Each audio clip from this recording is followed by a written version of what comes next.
que es el sistema de administradora de fondos de pensiones. Vamos a hablar con Daniel Bautista, especialista en AFPs.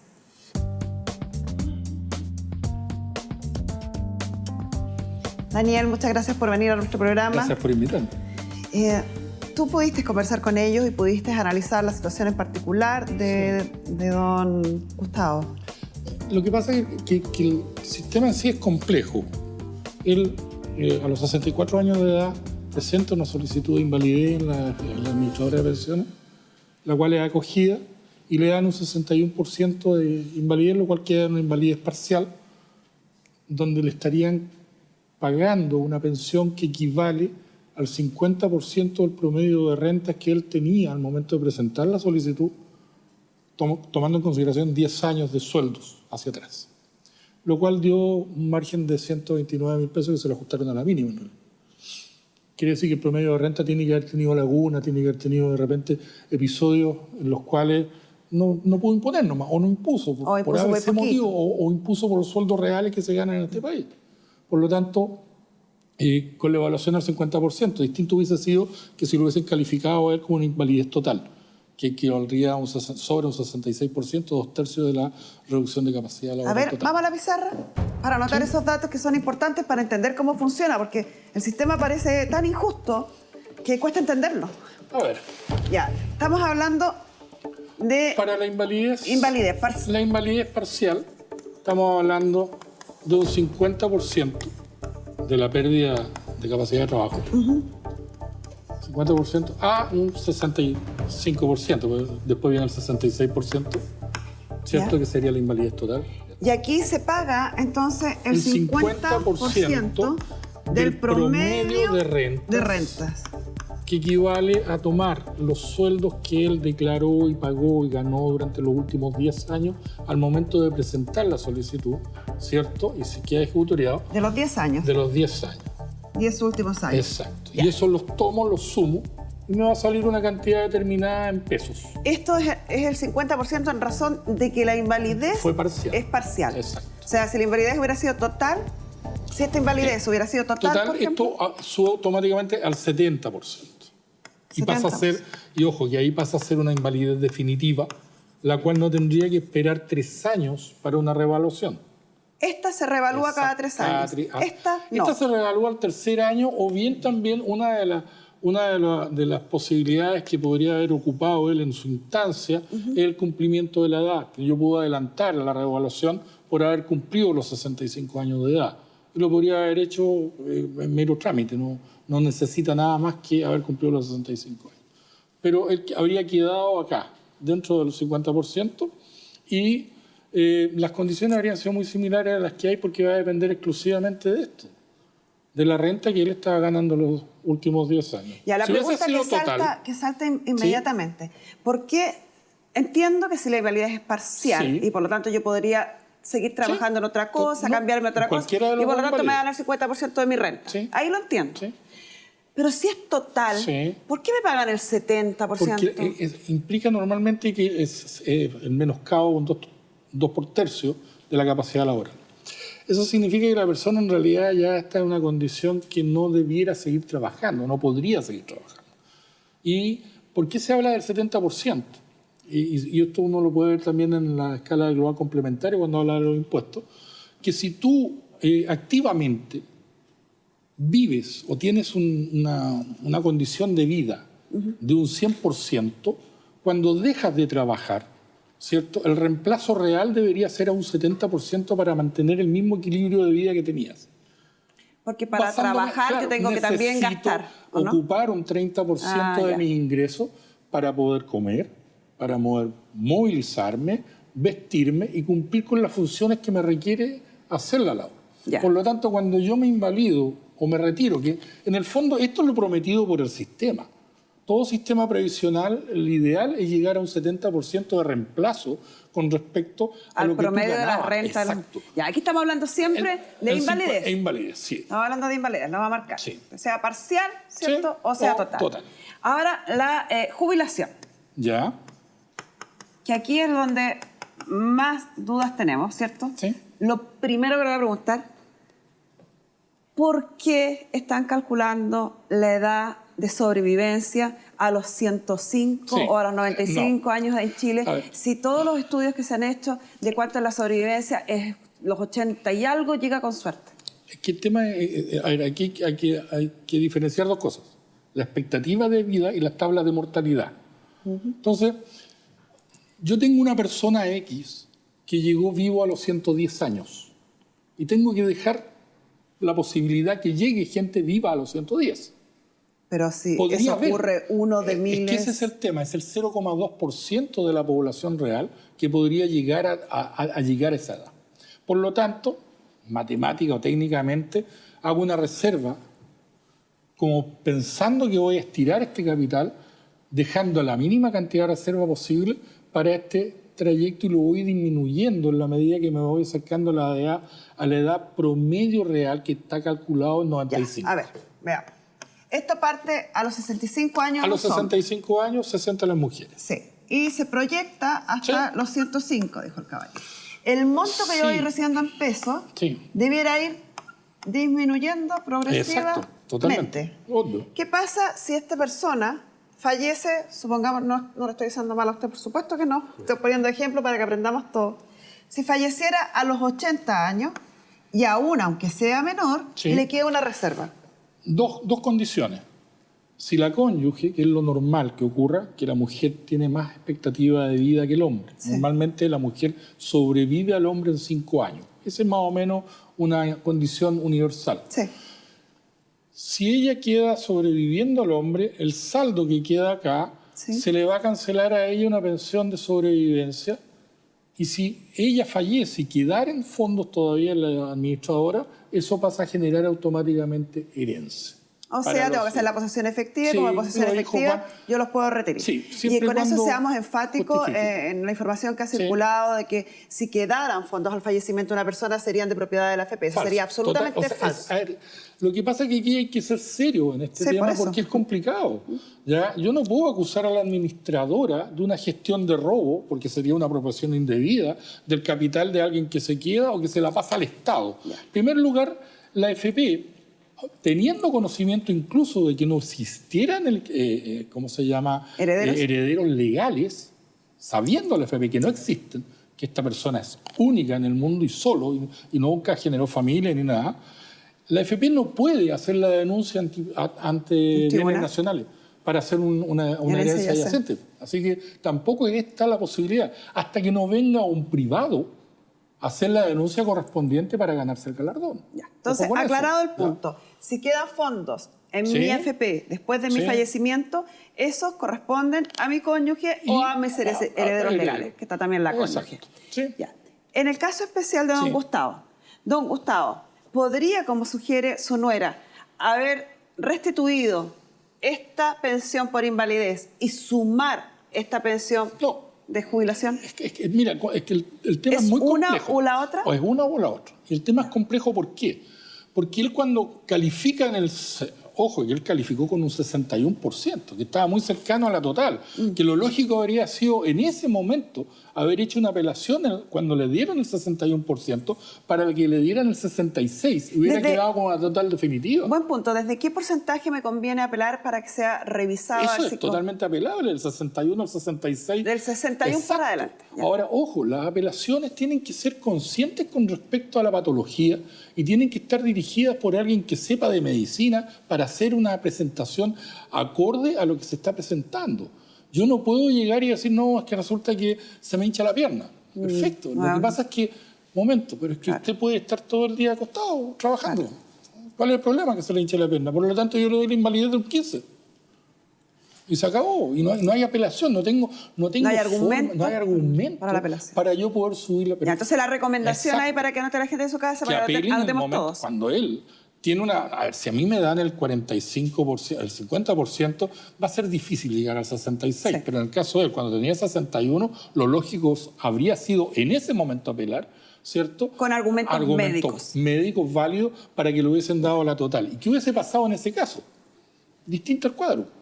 Porque él habría quedado pensionado en forma inmediata con el 70% del promedio de renta. Y ya cumplido los 65 años hubiera dado lo mismo porque hubiera seguido repartiendo. Sigue con la pensión. La pensión de invalidez acompaña a la persona toda la vida. La pensión de invalidez parcial no acompaña a la persona toda la vida. Se tiene que estar revisando cada 3 años. Solamente una vez cada 3 años se reevalúa y se le da la pensión definitiva parcial. Pero en el sistema no queda como inválido, queda como pensionado. Y se hace una reserva de capital de un 30% del capital total para que cuando él cumpla la edad, la persona que está en invalidez, él no aumenta la pensión. Él toma ese capital y tiene que presentar una pensión de solicitud de pensión de vejez, que es una pensión aparte de la que ya tiene. Ya, entonces a ver, de lo que aprendimos.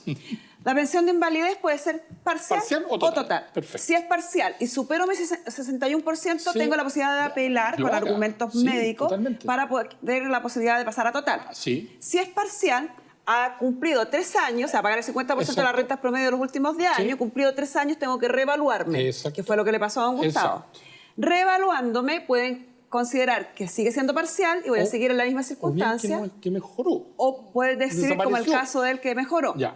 Si mejoró, en el caso de don Gustavo, y ya tiene más de la edad necesaria para la jubilación, que son 65, lo que corresponde es que tramite esta jubilación. Sí. El problema, acá sucede otra cosa.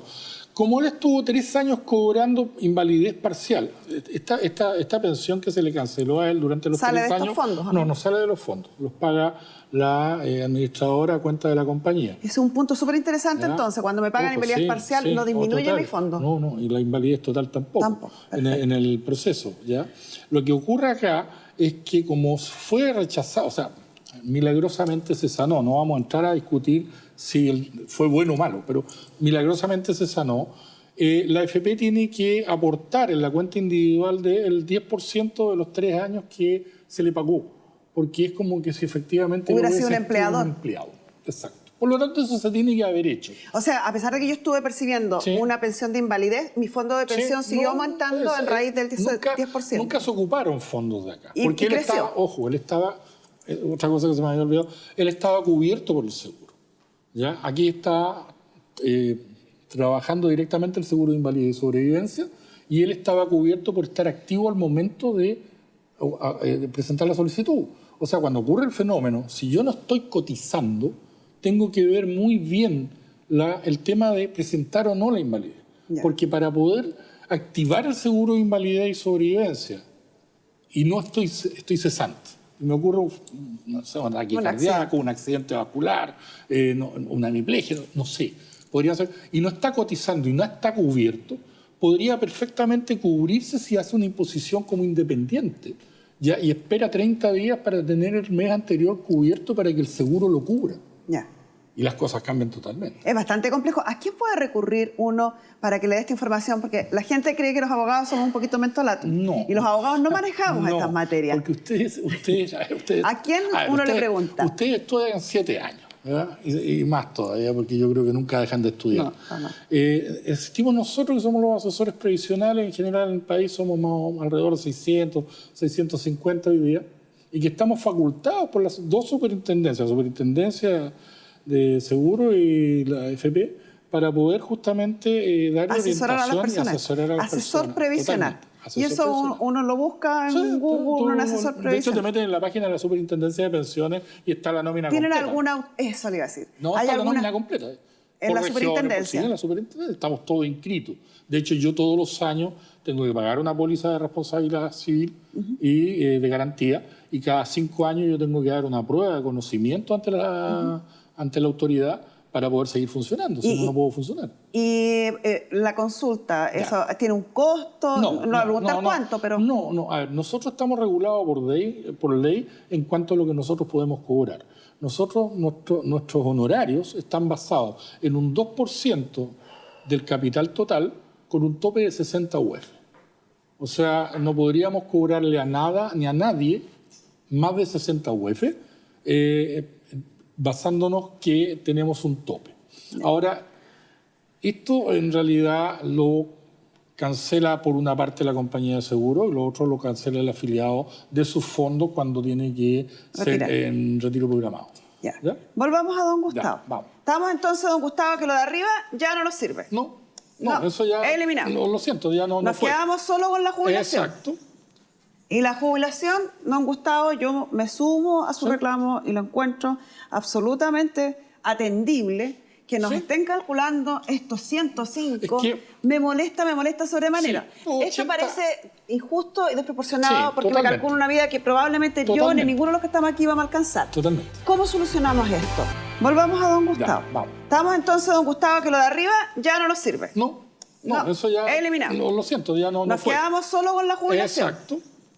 Y la jubilación, don Gustavo, yo me sumo a su reclamo y lo encuentro absolutamente atendible. Que nos estén calculando estos 105 me molesta sobremanera. Esto parece injusto y desproporcionado porque me calcula una vida que probablemente yo ni ninguno de los que estamos aquí vamos a alcanzar. Totalmente. ¿Cómo solucionamos esto? Esto se soluciona... nosotros hicimos una presentación en la Comisión Bravo, participamos en ella, de hecho están los videos. Nosotros participamos en la Comisión Bravo y presentamos una idea que no sé la autoridad si la va a tomar o no, algo he escuchado que va por ese camino, que es cortar el retiro programado, cortar la expectativa de 85 años de edad. Que sería está en el promedio de todos los estudios. Sí. Entonces la pregunta de la autoridad es, ¿pero y si vive más? Bueno, que se haga cargo el Estado. Además son porcentajes bastante menores. Es muy bajo. menores. O sea, el costo del Estado de pagarle a una persona que sobrevive de los 85 hacia arriba va a ser mucho menor que lo que está cancelando hoy día por concepto de aporte previsional. Porque, a ver, ¿qué pasa? Aquí él está trabajando solamente con su plata. Sí. Y eso se llama pensión autofinanciada. Él autofinancia su pensión, que tiene que ver solamente un ingreso, que es lo que él puso en toda su vida. Él no tiene ningún otro aporte que no sea el de él. Esta jubilación, dijimos, se calcula igual que la total. Sí, o sea, 70% de la renta. No, esto no tiene nada que ver. Acá yo simplemente tomo el capital que tiene y lo divido por la cantidad de vida. Eso es punto. todo. Yo no. O sea, esto a mí no me interesa. Si tengo 1000 dividido por la cantidad de años. Si tengo 10... Eso tiene una proyección. Hay una fórmula matemática bastante compleja por la cual se calcula. Y de hecho, no hace poco, hace 3 semanas atrás, yo tomo el capital y le agrego un porcentaje del cual yo creo que va a ganar el dinero en el tiempo. ¿Cierto? Que es la tasa de retiro programado, la cual fue modificada hace poco y que se supone que iba a subir y no subió, bajó. Entonces, simplificando. A mis 65 años revisan cuánto es el fondo que yo junté, lo ven lo proyectan y forman las matemáticas financieras, tanto es lo que me corresponde. Las pensiones son tan bajas hoy día. Un punto es por los 105 años de proyección. Totalmente. Y otro punto es por la cantidad por la tasa que yo le estoy aplicando, que corresponde a una tasa de vector internacional referente a la forma de crecimiento del mundo. Modificar esas tasas y modificar la expectativa de vida necesita necesariamente que se haga a través de la Constitución. Cambio de ley no. Puede ser incluso, partamos de la base que por un decreto supremo, ¿cierto? El presidente Piñera ahora modificó la forma de cálculo de la tasa de cálculo de retiro programado, ¿ya? Lo cual se podría hacer perfectamente bien.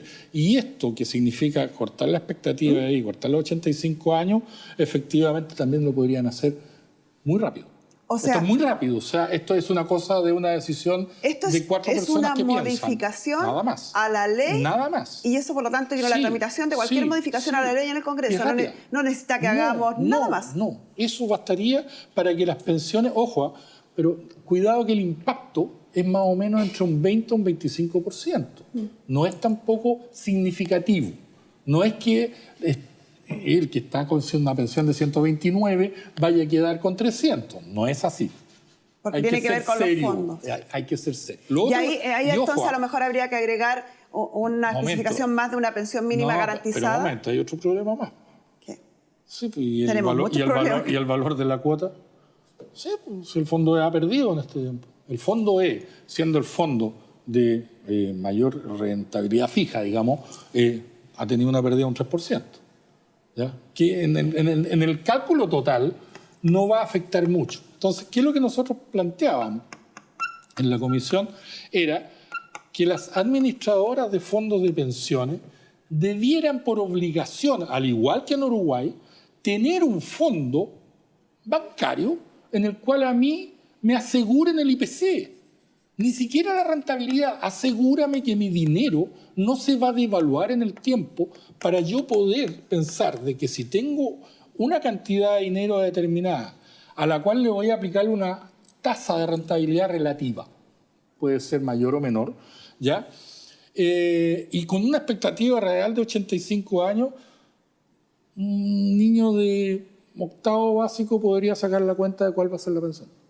Hoy día es imposible. O sea, yo podría resumir que podríamos tener mejores pensiones si a través de una ley se modificara el sistema de las tasas, si se rebajara la expectativa de vida y si de alguna manera la AFP o el Estado garantizara un mínimo. Sí, obvio. O sea, perdón, no a la pérdida, a eso me refiero. Sí, pero con eso en el fondo garantiza un mínimo. Obvio. Garantiza un mínimo si me está preocupando de la pérdida. No puede ser posible que yo, a la gran mayoría de los pensionados que han acudido a mi oficina y a la cual yo he atendido con mucho cariño, normalmente yo a todos les recomiendo quedarse en el fondo E.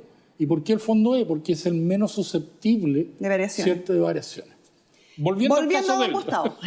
Volviendo a don Gustavo. ¿Qué hizo él?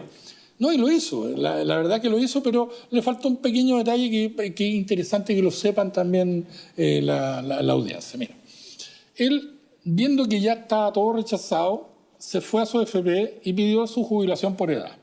Automáticamente el FP no le interesa cuánta plata tiene. El hecho de tener los 65 años cumplidos, él hace su trámite y le pagan. Y él en ese momento puede pedir, vamos a suponer que lo hubiese tenido 10 millones y con 10 millones él financiaba 50.000 pesos. Podría haber pedido que se le ajustara la pensión básica solidaria, que son 107. No es el caso de él porque él tiene 30 millones. Y con los 30 millones él financia 130.000 pesos que le dijeron. Pero como él ya está calificado en el registro social de hogares junto con su señora, él tiene derecho al aporte previsional y al no descuento del 7% de la salud. No nos olvidemos que las pensiones... Entonces, vamos sumando el número. Vamos. Entonces, él tendría derecho a los 130.000 pesos de la AFP. Sí. Más el aporte solidario. El aporte solidario, que deberían ser cercanos a los 60. Y quien no descuentan el 7% de salud. O bien se lo bonifican. En realidad no es que no se lo descuenten. El Estado bonifica el 7%. O sea, se lo reintegra y se lo sí, el 7%. Y el otro punto que es importante, que hay que considerarlo, y no es menor, pese que es bajo, la AFP le va a cobrar a él todos los meses un porcentaje por administración, que en este caso... Por los fondos que van quedando. Por lo que le pagan. Entonces hay que hacer el cheque, el depósito, le cobran. Y le cobran el 1,2%. Eso se lo descuentan, entonces. Sí, todos los meses. ¿De aquí? Sí. De los 130. Sí, de los 130. Ahora, ¿cómo podría yo evitar ese 1,2% que se cambie de FP? A una que no cobre.